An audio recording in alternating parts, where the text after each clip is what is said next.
Mengapa Masjidil Aqsa atau Baitul Maqdis begitu berarti untuk umat Islam?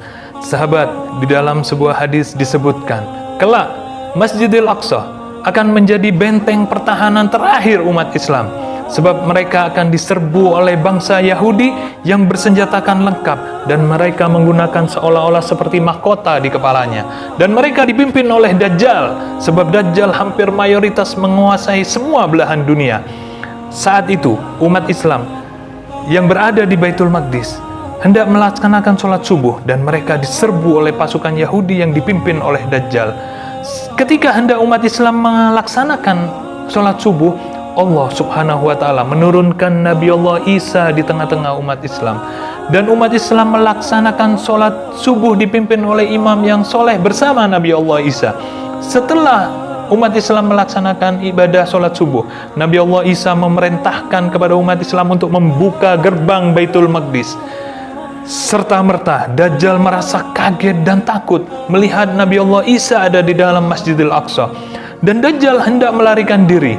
Kemudian dengan sigap Nabi Allah Isa menusuk dengan tombak dada Dajjal hingga tewas dan meleleh seperti layaknya timah yang dilelehkan dengan api. Sahabat, di zaman itu Nabi Allah Isa berhasil mengislamkan semua bangsa Yahudi dan juga mengislamkan umat Nasrani. Dan umat penduduk bumi saat itu hidup dalam keadaan damai, aman, tentram, dan bahagia sampai munculnya Ya'jud wa Ma'jud. Wallahu a'lam bishawab. Semoga bermanfaat.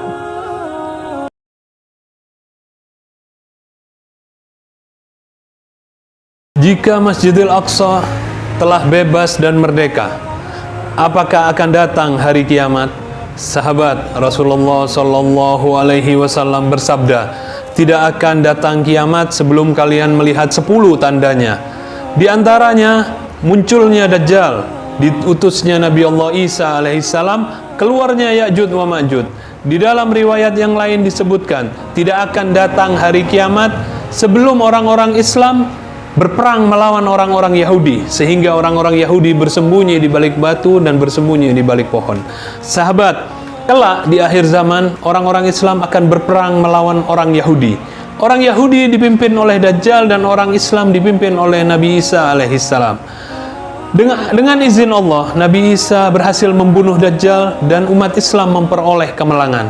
Kemudian orang-orang Yahudi dan orang-orang Nasrani beriman semuanya kepada Nabi Isa alaihissalam.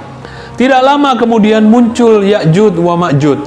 Mereka muncul menyerbu bumi bagaikan banjir bandang yang membanjiri bumi. Mereka membuat kerusakan dan memporak-porandakan semua isi muka bumi.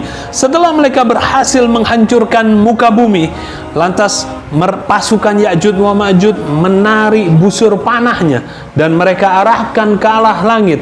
Mereka serbu penduduk langit hingga dari langit tampak tetesan darah-darah seolah-olah hujan darah dari atas langit. Lalu para pemimpin Ya'jud wa Ma'jud sesumbar, kami telah mengalahkan penduduk bumi dan kami pun telah mengalahkan penduduk langit. Sahabat, mungkin ini yang dimaksud oleh banyak orang jika Baitul Maqdis bebas dan merdeka akan datang hari kiamat. Wallahu a'lam bishawab. Semoga bermanfaat.